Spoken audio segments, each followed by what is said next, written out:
തീർച്ചയായിട്ടും വീടുകളിലും ഭക്ഷ്യസുരക്ഷ വളരെ പ്രധാനം തന്നെയാണ്. ഇപ്പോൾ നമ്മൾ വിചാരിക്കുന്നത് റെസ്റ്റോറൻറ്റ്സിലെ മാത്രം കാര്യമാണ്. ഭക്ഷണം എവിടെയൊക്കെ ഉണ്ടാക്കുന്നു അവിടെയൊക്കെ. അപ്പോൾ പ്രത്യേകിച്ച് വീടുകളിൽ ഫ്രിഡ്ജ്, ഇപ്പോൾ നമുക്കൊരു ഫ്രിഡ്ജ് ഇല്ലാത്തൊരു കാര്യം ചിന്തിക്കാൻ പോലും പറ്റില്ല. അത്രമാത്രം ബിസിയുള്ള ഒരു ലൈഫിൽ പെട്ടെന്ന് തന്നെ സാധനങ്ങൾ വാങ്ങിച്ച് എല്ലാ ദിവസവും ഫ്രഷായിട്ട് ഉണ്ടാക്കി കഴിക്കാമെന്നൊക്കെ പറയുന്നത് വളരെ അപ്രായോഗികമാണ്. അപ്പോൾ നമുക്ക് അതിൻ്റെ കാര്യങ്ങളൊക്കെ പ്രത്യേകിച്ച് ഭാര്യയും ഭർത്താവൊക്കെ ജോലി ചെയ്യുന്ന വീടുകളിൽ കിട്ടുന്ന സമയത്ത് ഇത് ചെയ്യാവുന്നത് ചെയ്ത് സൂക്ഷിച്ച് വെച്ചിട്ട് പിന്നീട് ചൂടാക്കി കഴിക്കുക എന്നൊക്കെ തന്നെയാണ് നമ്മുടെ ഇപ്പോഴത്തെ ഉള്ളൊരു പ്രധാനപ്പെട്ട ഓപ്ഷൻ. ആ രീതിയിൽ ഫ്രിഡ്ജിൻ്റെ കാര്യം, ഇപ്പോൾ നമ്മൾ ഈ ഭക്ഷണങ്ങളൊക്കെ ഉണ്ടാക്കി നമുക്ക് ഒരു സൂപ്പർ മാർക്കറ്റിൽ നിന്ന് കിട്ടുന്ന ഭക്ഷണത്തിൻ്റെ കാര്യം നമുക്കറിയാം. അതിനൊരു എക്സ്പയറി ഡേറ്റ് ഇല്ലേ, അത് നമ്മൾ വീട്ടിലെത്തിയാൽ പിന്നെ ആ എക്സ്പയറി നമുക്കത് ബാധകമല്ലെന്നാണ് മറ്റ് എല്ലാവരുടെയും ചിന്ത. ശരിക്കും അതിനൊരു എക്സ്പയറി, അവരുടെ ഏറ്റവും മാക്സിമം ആയിട്ട് ആ എക്സ്പയറി ഭക്ഷണം അത് പഴകുന്നതിൻ്റെ അല്ലെങ്കിൽ അത് ചീത്തയാവുന്നതിൻ്റെ അല്ലെങ്കിൽ അത് ഉപയോഗിക്കാൻ പറ്റുന്നൊരു ദിവസം തന്നിട്ട് നമ്മളത് പൊട്ടിച്ച് വീട്ടിൽ വെച്ച് കഴിഞ്ഞാൽ പിന്നീട് അത് ബാധകമാണ്. അപ്പോൾ ആ ഒരു രീതിയിൽ എല്ലാ ഭക്ഷണത്തിനും, അപ്പം നിങ്ങളൊരു ചോറ് വെച്ച് കഴിക്കുന്നു, അപ്പോൾ അതൊരു ശീലം, അതിൻ്റെ ഒരു നമുക്ക് തന്നെ, അല്ലെങ്കിൽ ഒരാൾ മാത്രം ഉണ്ടാക്കുന്നൊരു വീട്ടിലാണെങ്കിൽ പിന്നീട് നമുക്കറിയാം ഇത് ഇന്നലെ വെച്ച ചോറാണ് അല്ലെങ്കിൽ മെനഞ്ഞാന്ന് വെച്ച ചോറാണ്, അല്ലെങ്കിൽ 2 ദിവസം കഴിഞ്ഞാൽ ഈ ചോറ് എക്സ്പയറിയാണ്, അതിനിപ്പോൾ തണുത്തിരുന്നാൽ പോലും എക്സ്പയറി. അപ്പോൾ അതൊക്കെ ഒന്ന് അറിഞ്ഞിരിക്കുക.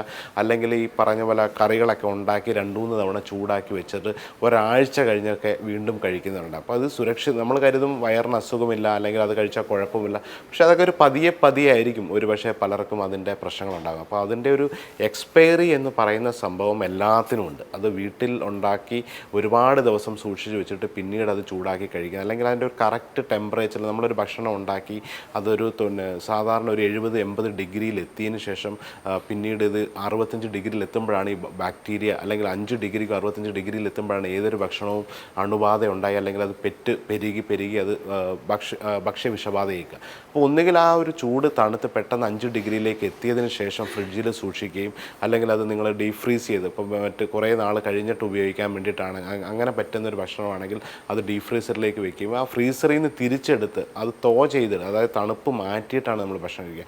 വീണ്ടും ഒരു തവണ ഫ്രീസ് ചെയ്തിട്ട് തണുത്തതിന് ശേഷം വീണ്ടും ഡീപ് ഫ്രീസ് ചെയ്യുന്നതൊക്കെ ഏറ്റവും ഡേഞ്ചറസ് ആയിട്ടുള്ള കാര്യമാണ്. അപ്പോൾ മലയാളികളുടെ സംഭവങ്ങളൊക്കെ അറിയാം. അപ്പോൾ അതുകൊണ്ട് പാർട്ടായിട്ട് നമ്മൾ തന്നെ പ്ലാൻ ചെയ്ത് ഇത് ഒരു ഫ്രീസ് ചെയ്യുന്ന സംഭവം ഒരു 1 ടൈമിലെടുത്ത് ചെയ്തിട്ട് ഉപയോഗിക്കുന്ന രീതിയിലൊക്കെ പ്ലാനിങ് ചെയ്യേണ്ടതാണ്. അപ്പോൾ ആ ഒരു രീതിയിൽ അതേപോലെ മസാലപ്പൊടികൾ നമുക്കറിയാം, വീണ്ടും മുളക് പൊടി, മല്ലിപ്പൊടി, മഞ്ഞൾപ്പൊടിയൊക്കെ പെട്ടെന്ന് ഉപയോഗിക്കാത്ത പൊടികളുടെ ഒരു എക്സ്പയറി ആ ഒരു പാക്കറ്റിലുണ്ട്. നമ്മളത് പൊട്ടിച്ച് നമ്മുടെ ടിന്നിലോ നമ്മൾ വീട്ടിൽ ഉപയോഗിക്കുന്ന ഏതെങ്കിലും സാധനങ്ങളിൽ വെക്കുന്നതിൻ്റെ ഒരു എക്സ്പയറി അറിയാതെ, അപ്പോൾ ആ ഒരു സ്പൈസസ് മതി, അതിനകത്ത് ഫംഗസ് കയറുന്നതൊക്കെ നമുക്കറിയാം. അപ്പോൾ ആ രീതിയിൽ എല്ലാത്തിൻ്റെയും ഒരു എക്സ്പയറി എന്താണെന്ന് ഏതൊരു വീട്ടിലും, ഇപ്പോൾ നിങ്ങളൊരു വീട്ടിലെ പാചകക്കാരിയാണ്, നിങ്ങൾ അവിടുത്തെ ഒരു ഷെഫാണ്, മെയിൻ ഒരു എക്സിക്യൂട്ടീവ് ഷെഫാണ് അവിടുത്തെ ഒരു വീട്ടമ്മ, അല്ലെങ്കിൽ ആരാണ് ആ കിച്ചൺ. അപ്പോൾ ആ ഒരു എക്സിക്യൂട്ടീവ് ഷെഫിൻ്റെ ഉത്തരവാദിത്തമൊക്കെ നിങ്ങളുടെ, ഇപ്പോൾ നമ്മളൊരു റെസ്റ്റോറൻറ്റിലെ ഷെഫാണെങ്കിൽ ഇവിടെ വരുന്ന ഗസ്റ്റിൻ്റെ, അത് കുട്ടികളാവാം മുതിർന്നവരാവാം, അവരുടെ എല്ലാ ഉത്തരവാദിത്തം ഒരു ഷെഫിനുള്ളതെന്ന പോലെ വീട്ടിൽ പാചകം ആരാണോ ചെയ്യുന്നത് അവരുടെ ഉത്തരവാദിത്തമാണ് അവരുടെ മക്കളുടെയും, അല്ല അവർ നിങ്ങളുടെ ഗസ്റ്റാണ് എല്ലാവരും. സോ ആ ഒരു രീതിയിൽ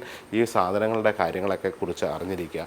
അതുപോലെ ആവശ്യാനുസരണം ഭക്ഷണങ്ങൾ വാങ്ങിക്കുക, പ്ലാൻ ചെയ്ത്. അതൊക്കെ നമ്മൾ ജർമ്മനിയിലൊക്കെ പോകുമ്പോഴാണ് കാണുക. അവരൊരാഴ്ചത്തേക്ക് എന്തൊക്കെയാണ് അവർക്കറിയാം. ഇന്ന് മൺഡേ ആണെങ്കിൽ വെനസ്ഡേ ഡിന്നർ ഞാൻ എന്താണ് കഴിക്കുന്നത് വീട്ടിലുണ്ടാക്കുന്നത്, അല്ലെ ഫ്രൈഡേ ഡിന്നർ ബ്രേക്ക്ഫാസ്റ്റിന് എൻ്റെ ഫുഡ് എന്താണ്, അതനുസരിച്ചാണ് അവർ ഷോപ്പ് ചെയ്യുന്നത്, അതനുസരിച്ചാണ് പ്ലാൻ ചെയ്യുന്നത്. അതൊരു ഡിസിപ്ലിൻ്റെ ഭാഗമാണ്.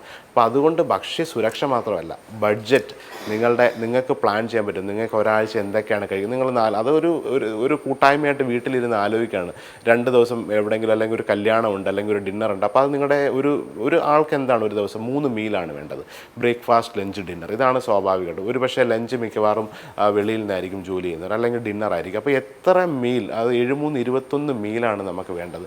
ഒരു വീട്ടിൽ 3 അംഗങ്ങളുണ്ട്, അപ്പോൾ 21 മീലിൽ എത്ര പേർ ആ 21 മീൽ വീട്ടിലുണ്ടാകുന്നു, അല്ലെങ്കിൽ അത് പ്ലാൻ ചെയ്ത് ആ മീലിന് വേണ്ട സാധനങ്ങൾ ഒരുമിച്ച് അല്ലെങ്കിൽ ഒരാഴ്ചത്തെ ഷോപ്പ് ചെയ്യുന്നു, അല്ലെങ്കിൽ അതനുസരിച്ച് പ്ലാൻ ചെയ്തിട്ട് കൃത്യമായി ഇന്ന് ഞാൻ സൺഡേ ഡിന്നറിന് എനിക്ക് ചോറും ബീഫ് കറിയാണ് ഉണ്ടാക്കുക, അല്ലെങ്കിൽ ഒരു മീൻ കറി വെക്കുന്നത്. അപ്പോൾ അതനുസരിച്ച് പ്ലാൻ ചെയ്ത് കഴിഞ്ഞാൽ സുരക്ഷിതമായിട്ട് ഫ്രിഡ്ജിനകത്ത് അപ്പോൾ കൃത്യമായിട്ട് കാര്യങ്ങൾ സൂക്ഷിക്കാൻ പറ്റും. അത് എക്സ്പയറി ആവുന്നതിന് മുമ്പ് തന്നെ ഉപയോഗിക്കാൻ പറ്റും.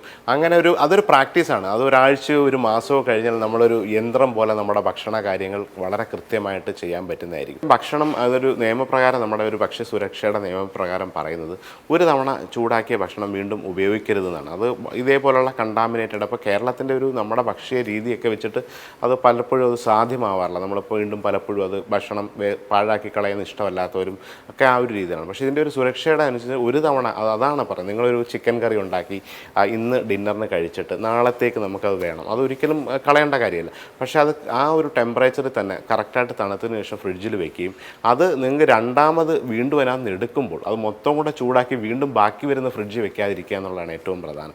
ആവശ്യമുള്ളത് മാത്രം എടുത്ത് ചൂടാക്കുക. അപ്പോൾ അങ്ങനെയൊക്കെയുള്ളതിനാണ് ഒരു മൈക്രോ ഓവനോ അല്ലെങ്കിൽ നമ്മളൊരു പാനിൽ ചൂടാക്കുന്നത്. ഇപ്പോൾ ചോറ് ഒരിക്കലും പാനിലൊന്നും ചൂടാക്കാൻ പറ്റില്ല. അതിപ്പോൾ നിങ്ങൾ ചോറുണ്ടാക്കി വെക്കുകയാണ്, കാരണം ഒരുപാട് സമയം വേണം കുക്ക് ചെയ്യാനൊക്കെ. ചോറൊക്കെ ഉണ്ടാക്കിയിട്ട് ഫ്രിഡ്ജിൽ വെച്ചതിന് ശേഷം അതൊരു സ്റ്റീം ചെയ്തെടുക്കുക, ആവശ്യത്തിനുള്ളത് മാത്രം. അത് മൊത്തം കൂടെ ചൂടാക്കി രണ്ടാമതൊന്ന് റീഹീറ്റ് ചെയ്തിട്ട് വീണ്ടും ഫ്രിഡ്ജിൽ വെക്കുമ്പോഴാണ് ഈ ഭക്ഷണം വളരെ പ്രശ്നങ്ങളാകുന്നത്. പ്ലാനിങ്ങോട്ട് കൂടിക്കഴിഞ്ഞാൽ നിങ്ങൾക്ക് ലോങ് റണ്ണിൽ ഒരുപാട് സമയലാഭം, ധനലാഭം, സുരക്ഷിതമായ ഭക്ഷണം ഇതെല്ലാം എത്തിച്ചേരാൻ പറ്റും.